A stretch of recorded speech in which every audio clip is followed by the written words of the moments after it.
지난 한 주간의 이스라엘과 중동에서 일어난 소식을 전하는 이스라엘 중동 리포트입니다. 지난 한 주간도 이스라엘과 팔레스타인 정치 조직 하마스와의 분쟁은 끊이지 않고 계속됐는데요. 이 분쟁의 현황을 알아보겠습니다. 첫 번째 뉴스입니다. 이스라엘과 팔레스타인 무장정파 하마스의 충돌을 중재하기 위해 중동을 순방하고 있는 반기문 유엔 사무총장이 이스라엘과 하마스의 즉각적인 휴전을 거듭 촉구했습니다.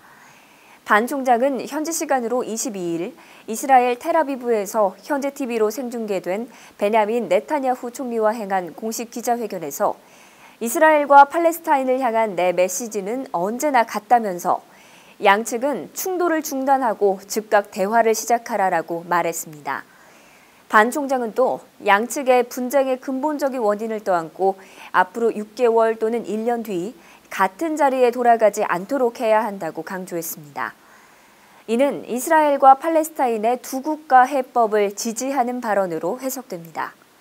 반 총장은 하마스와 지하드 무장단체가 가자 지구에서 로켓 포탄을 발사한 것에 대해서 매우 놀랐다면서 이스라엘에는 최대한 자제해달라고 당부했습니다. 그러면서 반 총장은 군사적 행동은 이스라엘의 안정을 증진시키지 못할 것이라고 지적했습니다.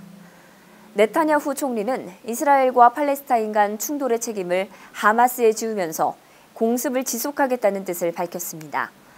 그는 같은 회견에서 국제사회는 휴전 제안을 거부한 하마스의 책임을 물어야 한다면서 가자에서 충돌을 시작하고 이 충돌을 연장한 책임이 하마스에게 있다고 강조했습니다.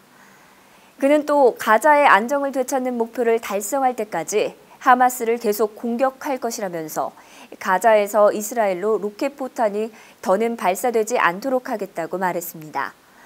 그는 이어서 가자에서 민간인 피해자가 급증한 것에 대해서도 잔인한 하마스 정권의 희생자들이다. 하마스가 민간인을 인간 방패로 쓰고 있다면서 그 책임을 하마스에 돌렸습니다. 그는 하마스를 이슬람 과격 무장단체로 정의하고 이 조직을 ISIL, 알카에다, 헤즈볼라, 보코하람과 비교하면서 하마스는 두 국가 해법을 지지하지 않는다고 말했습니다. 두 번째 소식입니다. 이스라엘과 팔레스타인 무장정파 하마스가 현지 시간으로 26일 오전부터 12시간 동안 휴전에 동의했습니다. 이스라엘은 그러나 미국 등이 제안한 일주일간의 휴전안은 거부했습니다. 베냐민 네타냐후 이스라엘 총리는 가자 지구에 대한 공격을 26일 오전부터 12시간 동안 중단하기로 존 케리 미국 국무장관과 합의했다고 케리 장관을 수행하는 미국 정부 관계자가 25일에 말했습니다. 정전은 이스라엘 현지 시간으로 26일 오전 8시부터 12시간입니다. 가자 지구를 통치하는 하마스도 이런 내용의 정전에 동의했습니다. 하마스 대변인 사미 아부 주흐리는 인도적인 차원의 휴전에 대한 국민적인 합의가 있다면서 정전을 준수하겠다고 말했습니다. 블룸버그 통신은 이스라엘이 12시간 동안 가자 지구에 대한 폭격은 멈추지만 가자 지구에서 외부로 연결된 땅굴 파괴는 계속할 예정이라고 이스라엘 인터넷 매체 Y넷을 인용해 보도했습니다. 이스라엘은 그러나 오는 27일부터 일주일간 하마스와의 유혈 충돌을 중단하라는 케리 장관의 휴전안은 거부했습니다. 이스라엘은 앞서 이날 안보 내각회의를 열고 케리 장관의 휴전 제안을 포함한 국제사회 중재안을 검토했지만 만장일치로 거부했다고 이스라엘 관영방송 채널1 등이 보도했습니다. 케리 장관이 제안한 휴전안은 이스라엘과 하마스가 오는 27일부터 일주일간 휴전하고 이 기간에 양측이 다른 국가들의 참석하에 가자 지구의 주요 경제, 정치, 안보 사안에 대해서 추가로 협상하는 내용을 담고 있습니다. 반면 하마스는 이 같은 내용의 일주일 휴전안을 검토하고 있다고 밝혔습니다. 케리 장관은 앞서 이날 이집트 카이로에서 연 기자회견에서 이스라엘과 하마스 간 휴전 협상이 아직 타결되지는 않았지만 중재 노력을 계속하고 있다고 밝혔습니다. 그는 아직 최종안에 도달하지는 못했지만 우리 중 누구도 협상을 중단하지는 않았다면서 일주일 휴전안이 추가 협상 진행에 활용될 수 있다고 강조했습니다. 세 번째 소식입니다. 이스라엘과 팔레스타인 무장정파 하마스 간의 교전이 격화되는 가운데 하마스가 설치한 땅굴에 세계의 이목이 집중되고 있습니다. 국제사회의 거센 압박에도 이스라엘은 쉽사리 손을 빼지 못하는 이유로 땅굴 무력화라는 명분을 내세우고 있습니다. 땅굴이 가자 지구의 민간인 대학살을 촉발한 주범 중의 하나로 지목되고 있는 셈이죠. 현지 시간으로 지난 8일 가자 공습을 시작한 이스라엘은 17일부터 지상전력을 추가로 투입했습니다.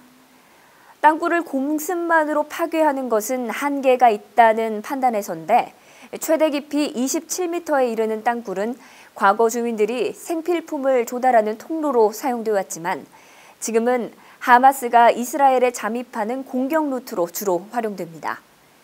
이스마일 하니야 전 하마스 총리는 이와 관련해 지하와 지상의 적들에 대적할 만한 새로운 전략이 마련됐다라고 언급한 바 있습니다. 2006년에는 하마스가 땅굴을 통해 이스라엘 병사 길라드 샬리트를 납치해 2011년 팔레스타인 재소자 1,027명과 맞바꾸는 협상용 카드로 사용한 적도 있습니다. 뉴욕타임스에 따르면 이스라엘이 22일까지 발견한 땅굴은 23곳, 땅굴 접근 지점은 66곳에 달합니다. 문제는 땅굴이 애초 예상보다 훨씬 많다는 점입니다. 게다가 입구는 주로 민가나 학교 쪽에 설치돼 있어 땅굴을 겨냥한 이스라엘의 공세가 거세질수록 민간인 희생자가 늘어날 수밖에 없다는 얘기죠. 이스라엘은 여전히 땅굴을 완전히 파괴하겠다는 입장을 고수하고 있습니다. 모셰 야얄론 국방장관은 수일 내 모든 땅굴을 파괴할 수 있을 거라고 말했는데 그가 말한 수일은 이스라엘과 하마스 휴전협상 타결까지 걸리는 시간이 될 수 있다고 뉴욕타임스는 내다봤습니다. 마지막 소식입니다. 팔레스타인 무장정파 하마스가 이스라엘과의 즉각적인 휴전을 거부하고 있는 가운데 정작 가자 지구 주민들의 70%는 휴전을 바라는 것으로 나타났습니다. 워싱턴 소재의 싱크탱크 근동 정책을 위한 워싱턴 재단에서 지난 15일에서 17일 동안 하마스에 대한 설문조사를 가자 지구 주민 450명을 대상으로 실시한 결과 다수의 주민이 하마스의 정책들에 반대하는 것으로 조사됐습니다. 가자 지구 주민은 하마스가 즉각적인 휴전을 거부하는 데 대해 가장 반대하는 것으로 나타났습니다. 응답자 중에 70%가 휴전을 해야 한다고 응답했고 휴전을 거부해야 한다고 응답한 주민은 30%도 채 되지 않았습니다. 전쟁 이외의 이슈에서도 하마스의 무능함에 대한 불안이 드러났습니다. 70%가 넘는 주민들이 범죄 문제가 매우 심각하다고 응답했고 66%의 주민이 부정부패가 심각한 문제라고 답했습니다. 또 가자지구 주민들의 87.8%는 팔레스타인 정부가 가자지구에 정부 관계자와 치안 유지군을 보내야 한다고 생각하는 것으로 조사됐습니다. 하마스는 이슬람 무장단체로 시작해 자살 테러와 군사조직 등 과격한 행보를 보여왔으며 올해 4월 초 온건파인 파타와 연립정부를 구성했습니다. 지난 8일부터 시작된 이스라엘과 하마스 간의 교전으로 지금까지 숨진 팔레스타인 측 사망자는 803명으로 집계됐습니다. 무엇보다 중요한 건 사람들의 안전이 아닐까 싶습니다. 이번 12시간 휴전을 계기로 더 나아가 양국 관계가 회복됐으면 하는 바람입니다. 지금까지 이스라엘 중동 리포트 차현주였습니다.